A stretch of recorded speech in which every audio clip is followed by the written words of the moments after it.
Bonjour tout le monde. Merci de votre participation à ce webinaire. Je suis Jean-Baptiste Gessler, directeur de la French Tech Aix-Marseille. Et on organise cette série de webinaires qu'on a appelé French Tech Central, qui en fait sont une préfiguration de ce que ce sera, de ce que sera le French Tech Central sur notre territoire. Donc French Tech Central, c'est une initiative qui a vu le jour à Paris, à Station F, qui est destinée à fluidifier les relations entre les startups en particulier, mais on va dire les entreprises innovantes en général, et euh, les administrations, les acteurs publics. Et donc, on a trouvé que c'était particulièrement pertinent de commencer à préfigurer ce que sera French Tech Central sur le territoire d'Aix-Marseille par une série de webinaires pour expliquer, là, en ce moment, donc, en particulier, les mesures qui sont prises par les acteurs publics et qui peuvent aider les entreprises à faire face à la crise. Donc, la semaine dernière, on a fait un premier webinaire sur la thématique du financement avec la BPI et la Banque de France, que vous pouvez retrouver sur YouTube. Et cette semaine, on a souhaité se pencher sur les mesures complémentaires, qui peuvent aussi être des mesures de financement d'ailleurs, qui sont proposées par les collectivités locales. Donc, à cet effet, nous avons demandé à nos partenaires des collectivités de proposer des intervenants. Ce sont des intervenants qui sont au contact des entreprises, donc qui répondent tous les jours à vos appels, hein. Donc on a pour la métropole Jean-Patrick Calquin. Pour la CCI Aix-Marseille-Provence, on a Myriam Laga. Et pour la région sud, nous avons Anthony Ibraloui. Donc ils vont se succéder dans cet ordre-là. Ils vont faire une présentation de quelques minutes pour vous présenter les grandes mesures qui ont été mises en œuvre et la façon de s'en saisir, en particulier pour des entreprises comme les vôtres. Et après, il y aura donc un temps d'échange et de questions. Donc encore une fois, pour ceux qui viennent d'arriver, vous pourrez poser les questions via la colonne chat que vous trouvez en haut à droite, là, les petites bulles qui vous permet de dialoguer. Comme ça, moi, je pourrais les lire et les répercuter aux intervenants. Et ça nous permettra d'avoir une animation qui soit plus fluide.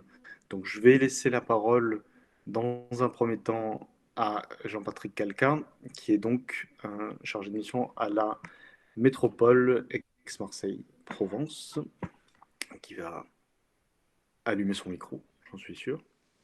Très bien. Bon, alors bonjour à tous. Donc Jean-Patrick Calca, je suis chargé de mission à l'économie à la métropole Aix-Marseille pour le Conseil du territoire du Pays d'Aix.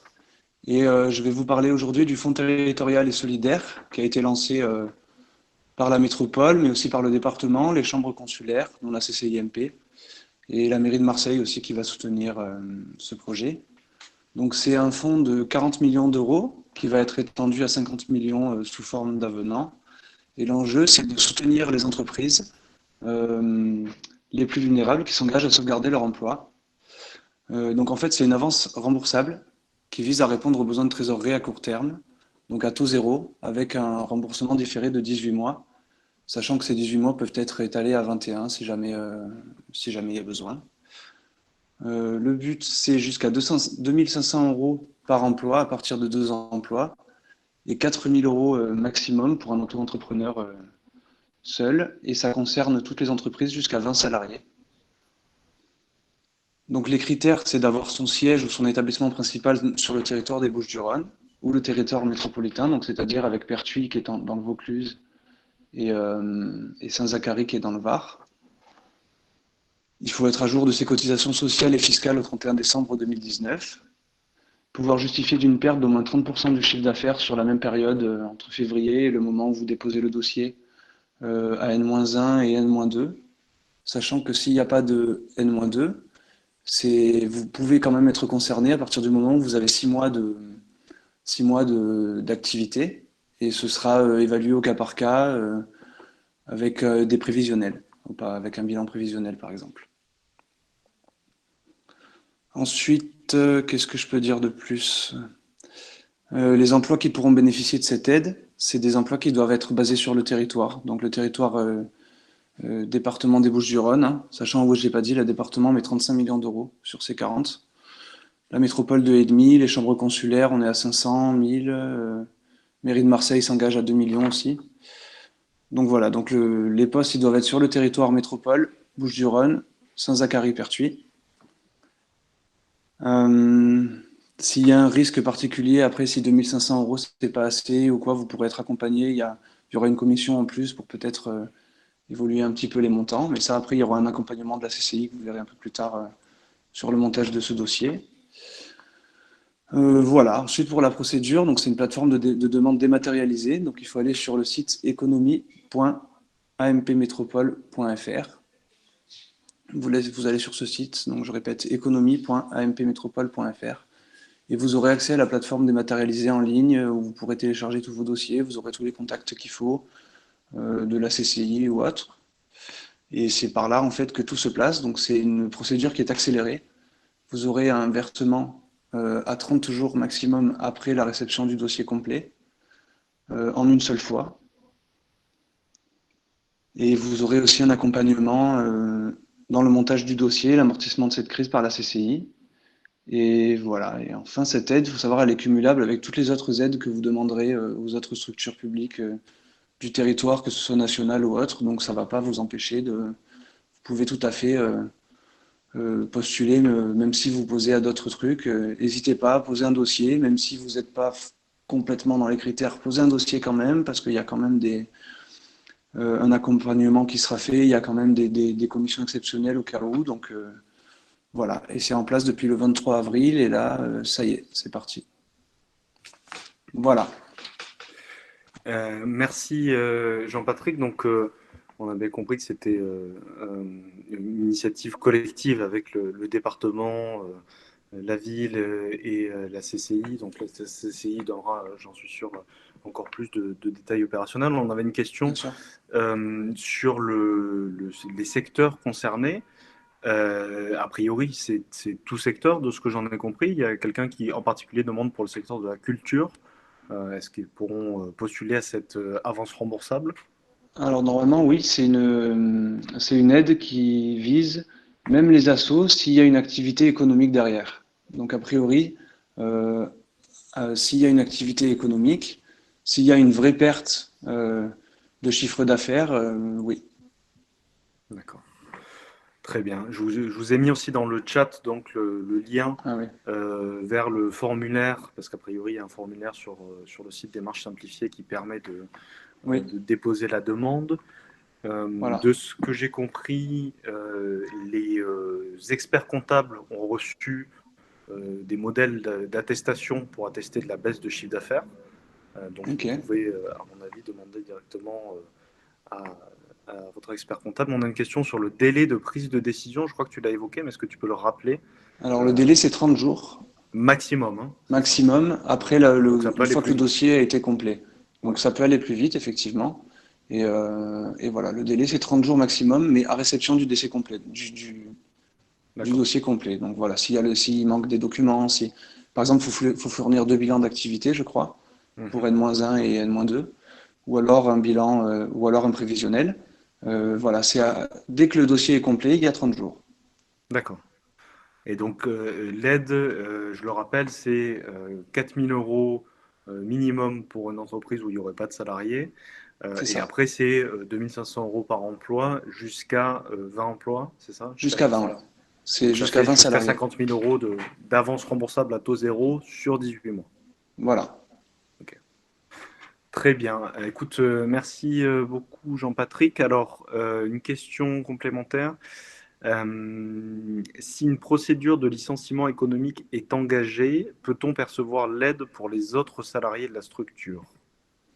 Euh, A euh, priori, il n'y a pas de raison que ce soit pas le cas. En tout cas, non, c'est normalement, pas. oui. Je sais qu'il y a une commission exceptionnelle qui est en place déjà pour, si jamais il y a si jamais il y a un problème vraiment de stabilité de l'entreprise et qu'on risque Mhm. vraiment de perdre l'entreprise, il y a déjà une commission exceptionnelle qui a été lancée et qui peut même réévaluer les plafonds, comme je disais, jusqu'à 5000. Donc, a D'accord, priori, oui. d'accord. Donc, si ça Et peut vous aider à garder ce salarié, c'est encore mieux. Mais voilà. dans tous les cas, c'est pas parce que vous avez un licenciement économique que le fonds ne peut pas vous aider à garder vos autres salariés. pense que Voilà. c'est ça Y l'idée. compris s'ils sont en chômage partiel, j'ai vérifié tout à l'heure, s'ils sont en chômage partiel jusqu'à maintenant, ça fonctionne aussi. D'accord, bon, c'est super. Pour les entreprises qui n'ont pas de chiffre d'affaires, qui n'ont pas encore de chiffre d'affaires, comme c'est le cas parfois pour des startups qui sont lancées récemment, par contre, là, le fonds territorial est pas accessible, j'imagine, vu qu'il faut une baisse de chiffre d'affaires pour y Ouais, accéder. en fait, il faut avoir au moins 6 mois d'existence. Mhm. Donc, il faut déjà avoir au moins une petite activité et Mm. au moins de quoi faire un prévisionnel. Ouais, S'il n'y a pas ouais. encore du tout on peut pas justifier d'une perte ou non. Mm. Voilà, Ouais, donc sur ce dispositif-là, pour les entreprises qui font pas encore de chiffre d'affaires, c'est pas le dispositif adapté. je pense Peut-être pas. qu'il y en a d'autres et peut-être notamment sur la région, on verra après dans la présentation. Je vois pas de questions qui s'ajoutent. Donc, ce que je propose, c'est qu'on passe à la présentation de Myriam Laga pour la CCI AMP et que éventuellement, s'il y a des questions qui vous viennent en cours de route, Jean-Patrick reste connecté bien sûr avec nous. Et il va éteindre sa vidéo et son micro pour laisser Myriam présenter, mais on pourra le solliciter à nouveau. Pas de problème, je Donc, reste là. N'hésitez merci pas. Jean-Patrick. Je vous en prie. Et Myriam, je te passe la Bonjour. parole. Merci, bonjour à tous.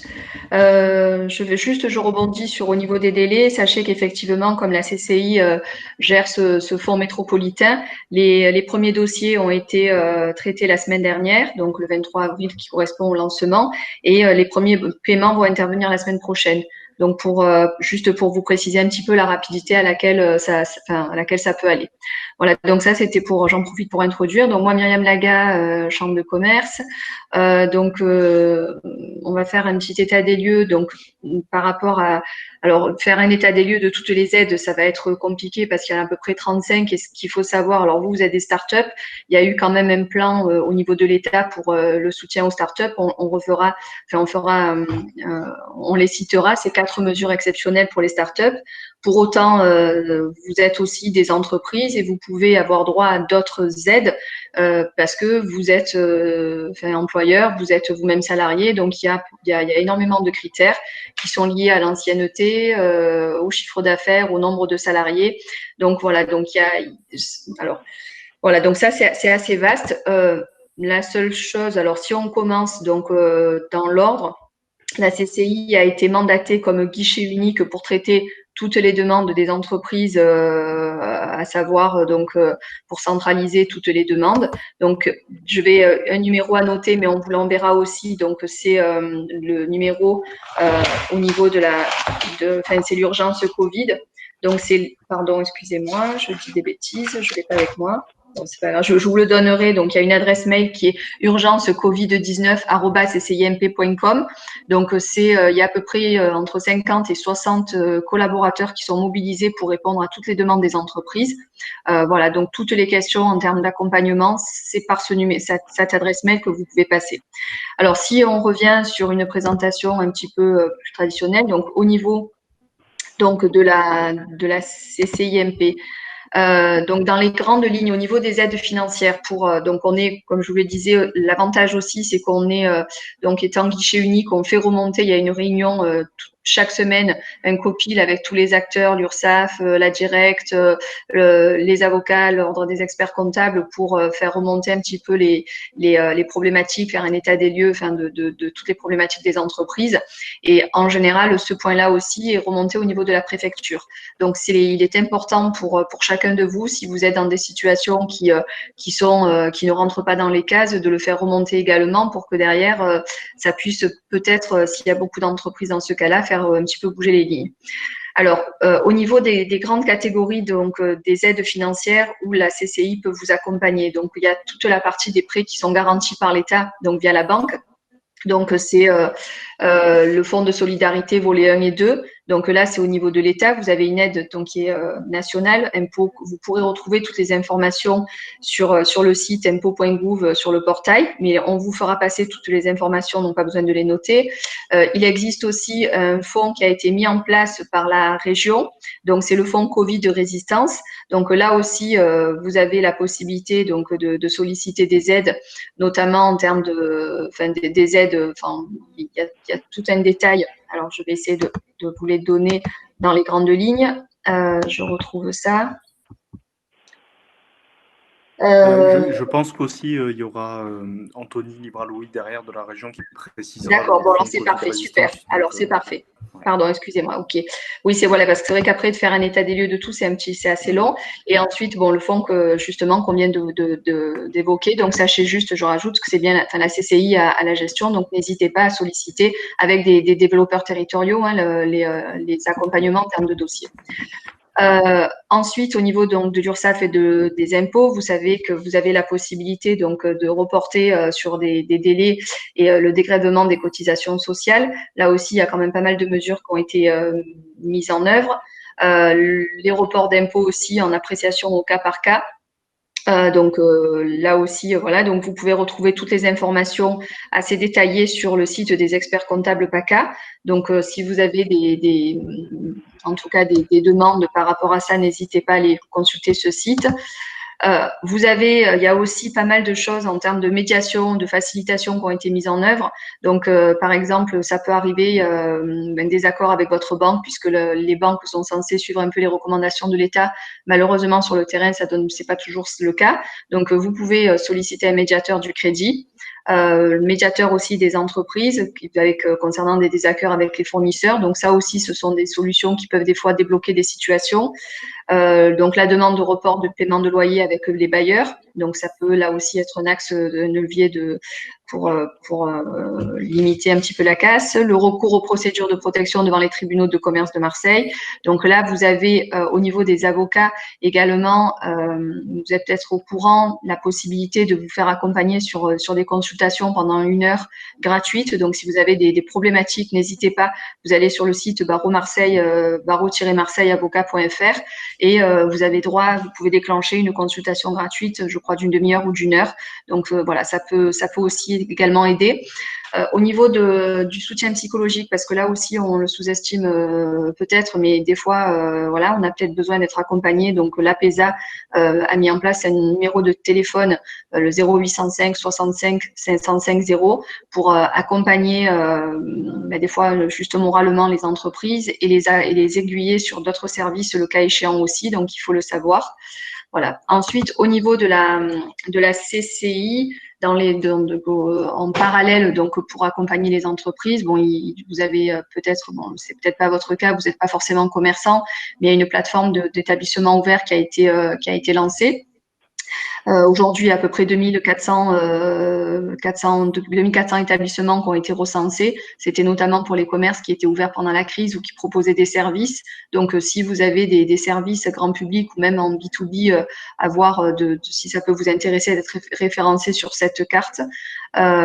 Ensuite, le dernier point, donc en termes alors, il y a 2 autres points. Donc, on organise aussi régulièrement des webinaires sur des thématiques, soit avec les partenaires, l'URSSAF, pour répondre à vos questions en direct. Donc, n'hésitez pas à consulter le site de la CCIMP pour avoir l'agenda de tous ces webinaires. Il y en a pas mal. Il y a des lives, des Facebook Live pour faire le point sur la situation, mais également des interventions de nos partenaires sur les différentes thématiques. Donc, je rappelle donc le numéro de téléphone urgence Covid 04 91 39 34 79. Si vous avez des questions, des questions concernant votre accompagnement. Ensuite, il y avait une dernière, la nouveauté, il y a ça à peine quelques jours, 48 heures, pour ceux qui connaissaient le MBA, donc le MBA, donc c'est le Metropolitan Business Act. Donc c'est une plateforme digitale qui aide les entreprises à identifier des marchés. Donc c'est la plateforme de la rencontre entre l'offre et la demande. C'est une solution qui était payante il y a jusqu'à quelques jours. Elle est passée gratuite dans le cadre, donc elle devient le MBA solidaire. Et là, clairement, je vous invite à profiter de la richesse de cette plateforme, dans le sens où vous allez pouvoir déjà vous faire référencer et peut-être être identifié par d'autres acteurs, mais de la même façon connaître tous les appels d'offres sur le territoire. Voilà, donc il y a un site internet, le MBA, qui existe, et je vous invite clairement à rejoindre cette plateforme, surtout qu'il peut y avoir des suivis personnalisés, des ateliers, des rencontres entre les différents partenaires, les différents membres de cette plateforme. Évidemment, les ateliers physiques ne seront limités. Pour autant, il y a des rencontres virtuelles aussi à travers des petits déjeuners sur des thématiques. Donc, n'hésitez pas à profiter également de ce point-là. Je regarde si j'ai oublié un petit point. Non, on a vu les experts, les 50 points, les plateformes. Non, voilà, on est bon. Au niveau un petit peu de l'état des lieux, alors c'est rapide à dire, mais derrière, sachez qu'effectivement, vu qu'il y a énormément d'aides qui sont mises en place, ça demande une analyse à chaque fois assez précise de votre situation, et c'est en ça que le rôle de guichet unique de la CCIMP intervient. C'est vraiment de qualifier votre demande, donc vous apporter des réponses en direct, ou alors dans certains cas, vous aiguiller sur les bons acteurs. Est-ce que Merci beaucoup Myriam. Ouais, je pense que c'était très complet. On a quelques questions très précises. J'ai essayé de te suivre et de mettre les liens au fur et à mesure, mais il y en a peut-être quelques-uns qui sont pas passés. En tout cas, j'ai mis le numéro de téléphone. Merci à la CCIMP de faire le guichet unique. Il y a des questions. Alors, il y en a une précisément sur le fonds de solidarité donc, qui vient d'être lancé, sur cette avance remboursable dont parlait aussi Jean-Patrick. Est-ce que cette avance doit être remboursée en une seule fois au terme des 18 mois, ou est-ce que c'est un remboursement qui s'étale sur une période plus longue? Comment est-ce que ça se passe pour ce remboursement? Alors, peut-être que Jean-Baptiste souhaite répondre ou pas. Sinon, je peux répondre. Jean-Patrick, pardon. Non, alors c'est la réponse. Alors, la règle, etc. Voilà, c'est remboursable en une seule fois. C'est pas échelonné, c'est-à-dire que par contre, ce qui est possible, c'est un remboursement anticipé. Vous avez donc 18 mois pour régler ce prêt. Vous pouvez, comme le disait tout à l'heure, la possibilité de le rallonger de quelques mois, la durée. Pour autant, par contre, non, c'est qu'un seul montant. Il n'y a pas possibilité de l'échelonner. D'accord. Alors après, on a d'autres questions. Je vais m'essayer à les réponses et je te garde en filet de sécurité. S'il y a des dirigeants salariés, non, pardon. Le statut assimilé salarié, président de SAS par exemple, est-ce qu'ils sont éligibles, est-ce qu'ils comptent dans les salariés de l'entreprise? C'est au cas par cas, puisqu'en fait, là, je peux répondre de façon générale, je ne peux pas dire, puisque c'est au cas par cas. On a eu des cas où. La demande et la commission exactement. Mais c'est pas non en tout cas. Non, c'est pas non. On a vu des dirigeants qui ont pu, par exemple, se mettre en maladie, d'autres qui n'ont pas pu. Après, voilà, c'est vraiment là qu'il y a en général, un salarié, oui. Après, selon la forme juridique, l'ancienneté, le nombre de salariés, c'est là où ça peut intervenir en fait. D'accord. Autre question, si les salariés sont en télétravail et leur domicile en dehors du 13, peuvent-ils être comptabilisés pour l'aide? Bah oui, hein, puisque leur lieu de travail dans le 13, si c'est ça. C'est ça qui compte. Là, je vais laisser Jean-Patrick répondre, mais je suis pas sûre. Il faut que les salariés soient. S'ils travaillent en dehors du 13, pardon, c'est ça la question? Non, en fait, leur domicile est en dehors du 13, mais normalement, ils travaillent dans le 13. C'est-à-dire que là, ils sont en télétravail chez eux. Bon, oui, c'est le siège social qui compte. C'est le siège social qui compte. Oui, c'est le siège social, oui, c'est ça. D'accord. S'ils habitent ailleurs, c'est leur activité, si elle est sur le territoire, si elle est sur le département, et c'est le siège social qui est pris en compte. Je suis revenu. Merci Jean-Patrick. On a des questions, reste là. On a une question sur les auto-entrepreneurs. Est-ce qu'ils sont concernés Ouais. par cette aide? Et est-ce que du coup, ils peuvent se passer de comptable?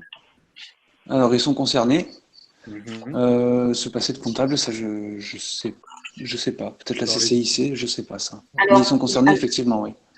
Alors, on a eu des questions, effectivement, c'est que souvent on demande des, des des bilans, attestations. voilà, des attestations. Donc, je sais que sur la plateforme, c'est pas obligatoire, mais là aussi, c'est au cas par cas. Il y a quand il faut pouvoir. Enfin, ce que j'ai cru comprendre, c'est que pour certaines formalités, il fallait pouvoir apporter la preuve que il y a eu une baisse de chiffre d'affaires par rapport à l'année dernière. Donc, voilà, les petites structures, souvent, les auto-entrepreneurs n'ont pas besoin d'avoir un expert comptable. Ouais. Pour autant, est-ce qu'ils sont, du coup, on les met de côté, ils n'ont pas l'aide? Non. Mais là aussi, il faut pouvoir Il faut justifier. Donc, démontrer avoir, la voilà, baisse. exactement. Exactement. Il faut pouvoir avoir la preuve. Donc, forcément, en général, ça passe quand même par un document comptable. Je ne sais pas si la réponse est Alors, satisfaisante. je pense que c'est assez clair. Alors, je propose, puisqu'il y a déjà des questions qui sont sur le fond de la région, je propose qu'on continue, on finisse les présentations, puisque tu l'as déjà évoqué en plus, Myriam, avec Anthony Lebraloï qui va parler donc plus directement du fonds Covid Résistance de la région. Et du coup, merci beaucoup Myriam pour ta présentation. Bien sûr, Myriam et Jean-Patrick restent là. Oui, Et je suis là. Anthony a dû allumer sa caméra. Où es-tu, Anthony? Tu es là? Tu m'entends? Bonjour à tous. Voilà. C'est à toi. Ok, bonjour à tous. Du coup, Anthony Lebraloui du service développement des filières stratégiques du Conseil régional. Ce n'est pas mon activité principale, mais en ces temps de crise sanitaire, je suis mobilisé pour répondre aux appels téléphoniques sur le portail entreprise. Alors, je vais essayer de vous faire un état des lieux de tout ce que la région propose et tout ce qu'on propose aussi aux entreprises qu'on a au téléphone.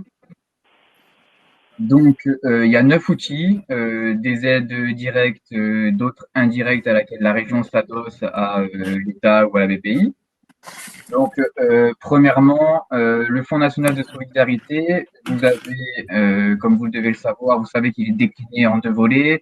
Le premier volet concerne les 1 500 € d'aide automatique sur simple déclaration via impôts.gouv.fr. Vous avez le volet 2, effectif depuis le 15 avril, qui est une aide complémentaire régionale de 2 000 à 5 000 € avec une co-instruction État-région. Alors, pour profiter de ce volet 2 de cette aide complémentaire, il y a 4 critères d'éligibilité. Avoir bénéficié et avoir reçu l'aide du volet 1, justifier d'un solde négatif, avoir eu un refus de prêt et avoir au moins un salarié. Voilà pour ce Fonds national de solidarité.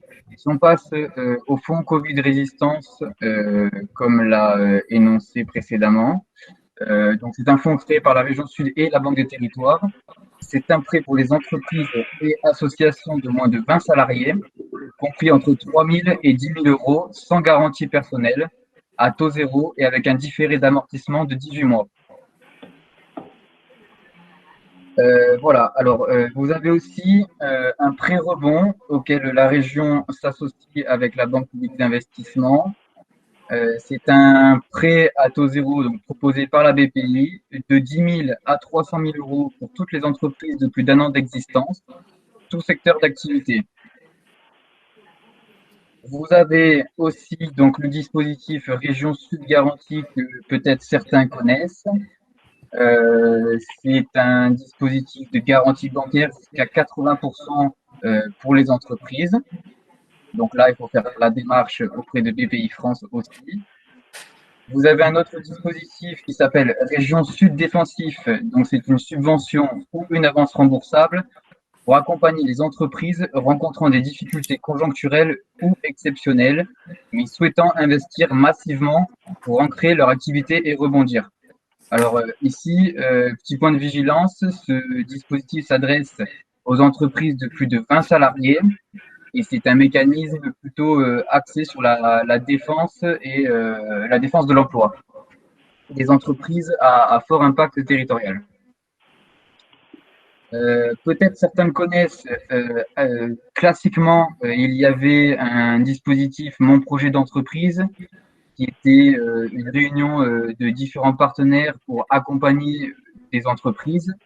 Là, ces partenaires se sont axés sur la gestion de l'urgence, c'est-à-dire que cet accompagnement est maintenant basé sur la gestion de l'urgence, la pérennisation des emplois, la reprise de l'activité.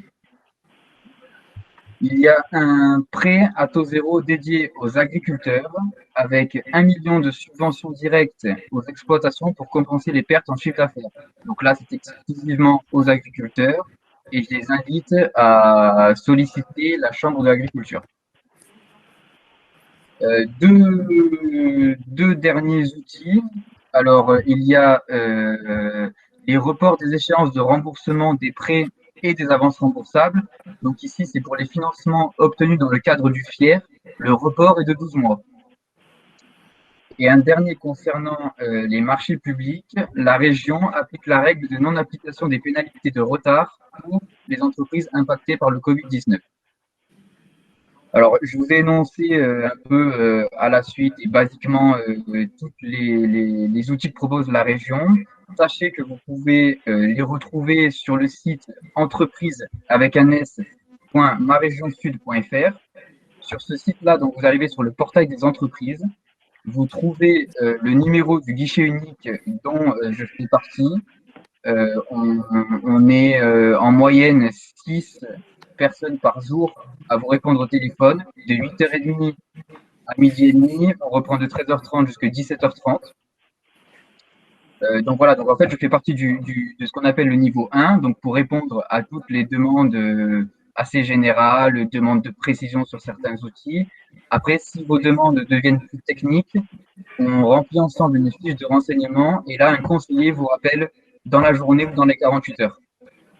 Si vous avez besoin, par exemple, de pourquoi pas déposer une demande de subvention pour le Région Sud défensif, là, ce n'est pas de mon ressort, c'est assez technique, donc on remplira ensemble une fiche de renseignement et un conseiller vous rappellera. Sachez aussi que sur ce même site, donc entreprise au pluriel.maregionsud.fr, vous pouvez trouver un questionnaire. Alors, ce questionnaire nous est très utile car vous nous faites remonter tous vos besoins en fait terrain, ce qui a permis de faire évoluer certains de ces outils. Et dernièrement, sachez aussi qu'une cellule de crise a été ouverte concernant la filière la filière touristique. Vous avez un numéro, donc en fait, c'est le standard du portail entreprise, mais spécialisé sur la filière touristique. Donc le numéro, c'est le 04 91 57 55 70. Et vous avez une adresse mail, mais normalement ça répond directement au téléphone. Tourisme-covid-19 @maregionsud.fr. Voilà tout pour moi. J'ai été assez volontairement assez général. Hein. Comme je l'ai dit, vous pouvez tout retrouver sur le site entreprise pour ma région sud. Et si vous voulez plus de précision, n'hésitez pas à poser des questions. Ok, merci beaucoup Anthony. C'était effectivement très complet. Il y a quelques questions qui se posent sur le chat. Donc il y en a une déjà sur le maximum du... Attends, je la retrouve. Le plafond du fonds défensif. Jusqu'à combien peuvent aller les... Je crois que j'ai vu que c'était 200 000 euros de mémoire. Alors, le fonds défensif, je suis désolé, je ne vais pas pouvoir y répondre. Ça, c'est dès lors qu'on nous demande qu'on veut remplir une subvention concernant le ça passe chez quelqu'un d'autre. D'accord. Je vais mettre le lien vers le site. Je pense que c'est le mieux. Oui. Je pense que de toute façon, le fonctionnement ne change pas par rapport à d'habitude sur le fonds défensif. Ça, c'est toujours la même chose. Il y a une question sur prêt à taux zéro à destination des agriculteurs, qu'il est destiné qu'au 0,6. Oui. Je ne comprends pas. Au niveau départemental, c'était ça la question? Non, c'est pour toute la région, le prêt à taux zéro pour les agriculteurs. Non, c'est pour toute la région, oui, en effet. Toute la région. Ok. Il y a d'autres questions. Donc ça, sur le montant de l'aide défensive. Donc oui, je pense que c'est, si je lis bien, 200 000 euros maximum de subvention et avance remboursable de 350 000 euros maximum. Donc ça c'est le maximum, mais ça peut être des chiffres qui sont importants. Il y avait une question sur le solde négatif. Ça, je pense que c'est quelque chose que tu as évoqué dans les conditions pour l'accès au fonds de solidarité au début. Oui. Est-ce que tu peux rappeler les conditions C'était 4 conditions peut-être? Oui, c'est ça. Alors, je les rappelle. La première, c'est avoir bénéficié du volet 1, avoir été accepté et avoir perçu le montant. Employé au 1er mars 2020 au moins un salarié en CDD ou CDI. Justifié d'un solde négatif entre d'une part les actifs disponibles et d'autre part les dettes exigibles dans les 30 jours et le montant de la charge fixe, y compris les loyers commerciaux ou professionnels. Ok. On peut poser Et une question là ou pas? Alors, avoir merci, demandé- merci de poser les questions par le chat en Mais haut comme à j'ai, droite. d'accord, je l'ai fait. Oui. C'est quel est, quel est... Concernait le volet 2 du Fonds de solidarité. Oui, Moi, je suis dans une néobanque qui n'est pas habilitée à faire des prêts, donc elle ne peut pas en refuser parce qu'elle ne peut pas les accorder. d'accord, Et du coup, je peux pas. J'ai bénéficié du volet 1 que j'ai perçu. d'accord. Et du coup, au vu des critères pour le volet 2, le fait que la néobanque ne soit pas habilitée à faire de prêt fait que je ne peux pas postuler pour le volet 2. Je trouve ça assez. Alors en effet, c'est une condition obligatoire. D'ailleurs, c'est l'un des justificatifs aussi à fournir.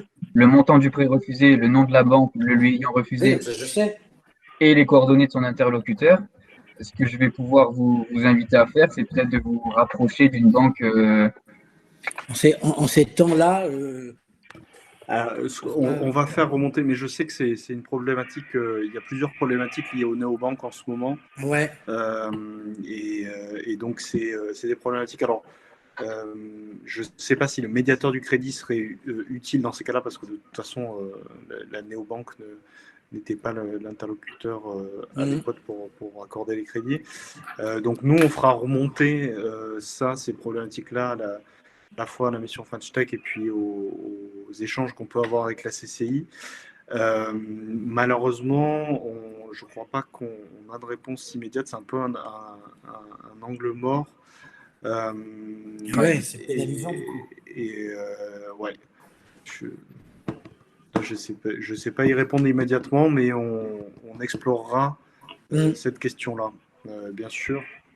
Il y avait d'autres questions. Alors sur le pré-rebond, ça, il me semble que c'est un dispositif, si je ne dis pas de bêtises, qui est un dispositif BPI, le pré-rebond. Oui, oui.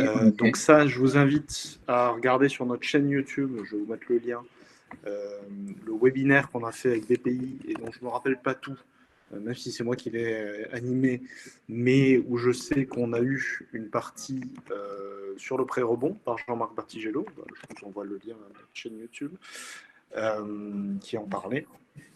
Donc ça, les conditions seront là. Une question sur le chômage partiel, mais c'est magnifique, il y a des gens qui se répondent entre eux sur le chat, donc elle est réglée celle-là.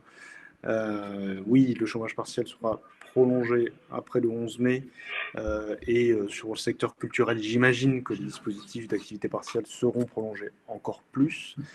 De toute façon, on cherche à mobiliser l'URSSAF et la Directe pour répondre à ces questions-là dans les semaines à venir. Donc, restez en suivi de nos différents canaux de communication parce que c'est bien sûr des sujets qu'on aimerait aborder. À part ça, je pense qu'on a répondu à toutes les questions qui sont actuellement dans le chat. Si vous n'avez pas de nouvelles questions, j'en vois pas.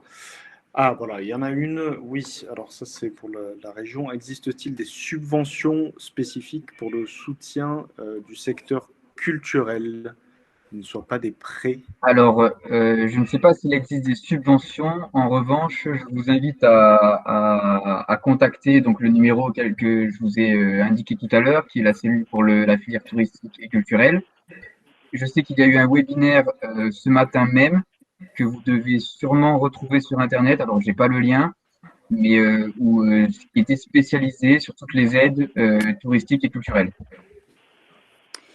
D'accord. Et au niveau du soutien à la demande, je sais que la région a mis en place des chèques vacances, ou plus ou moins, qui va distribuer pour soutenir les secteurs touristiques et culturels par la demande. Donc c'est aussi un moyen de soutien. Si on retrouve, je vais regarder un peu si jamais on retrouve, on essaiera de vous communiquer les liens. Dans tous les cas, sur les sites de la région, ça doit être trouvable. Est-ce que Myriam et Jean-Patrick ont des choses à ajouter par rapport à l'intervention d'Olivier, d'Anthony, pardon, Olivier, je ne sais pas. Myriam notamment qui avait déjà commencé à parler. Oui, non, non, ben non, non, enfin nous, comme on disait, le fait d'être l'interlocuteur unique, ça nous permet déjà d'avoir un maximum d'informations à apporter. Après, comme je l'expliquais, la bibliothèque est assez dense en termes d'informations, donc n'hésitez pas à passer par le guichet unique de façon à vraiment, enfin, comment dire, analyser chaque cas et apporter la réponse précise, parce que des fois, il y a une petite nuance qui fait que, voilà, donc c'est très important d'être bien aiguillé en fonction de sa situation. D'accord, très bien, merci beaucoup Myriam. Il y a donc une dernière question sur les entreprises d'événementiel, mais je crois que pour l'instant c'est les mêmes réponses, hein. Il n'y a pas de particularité sectorielle pour l'instant, plus que celles qui ont déjà été annoncées. Je crois que je retrouve le webinaire. Programme d'accompagnement des entreprises touristiques de la région sud. Ça a l'air pas mal, ça. Oui, il me semble que c'est ça. Ça ressemble à ça. Hein. Juste peut-être. Vas-y. Alors, en fait, j'ai vu là concernant la possibilité d'avoir des webinaires qui ont déjà été. Sachez que si vous allez sur la page Facebook de la CCI, tous les lives qui ont été faits, que ce soit par tous les interlocuteurs, la directe, l'URSSAF, tout ce qui a déjà été proposé, vous pouvez retrouver les vidéos. Donc, n'hésitez pas, il y a peut-être des informations là aussi. C'est des vidéos qui durent à peu près une demi-heure, trois quarts d'heure pour certaines. Donc, c'est à nouveau l'occasion de refaire un point si vous avez besoin d'approfondir certains sujets. Vous avez le titre des vidéos. Ok, merci beaucoup aux intervenants, donc à Anthony, à Myriam et Jean-Patrick. Merci à tous d'avoir participé. Donc, nous aussi, on mettra le lien sur notre chaîne YouTube dont je vous ai envoyé le lien. On mettra la vidéo sur notre chaîne YouTube dont je vous ai envoyé le lien. Et restez connectés à nos canaux de communication, donc newsletters et réseaux sociaux, puisqu'on va multiplier ces formats French Tech Central, qui sont ouverts bien sûr en priorité aux startups de la French Tech, mais aussi qui intéressent plus largement les entreprises, comme on le voit avec des entreprises un peu plus traditionnelles. C'est un plaisir d'accueillir tout le monde. Excellent week-end entre guillemets prolongé à tous, et puis à bientôt.